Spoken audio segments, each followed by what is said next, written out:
So if I were to go around over here and then compose out an email, and let me just go around and access full screen right here.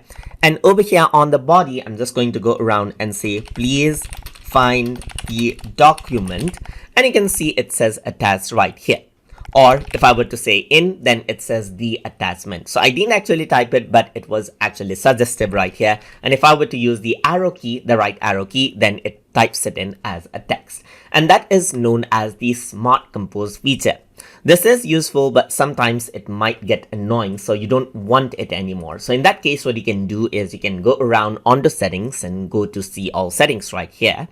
And here you can see that Smart Compose is an option right here. So you can go around over here and then turn off the Smart Compose option. And you can also let the Smart Compose personalize your writing style as well. So this is another additional feature that you can turn on or off right here. Usually you can turn on because it brings in your own original writing style. But if I were to go around and turn both of these off right here and click on save and go to compose and type in, let's say for example, please find the document right here, then the suggestion won't show up anymore. That is because the Smart Compose has been turned off. But if I were to go around over here onto the same area and enable out the Smart Compose, let's say for example, I'm going to turn both of these on right here and click on save and click on compose.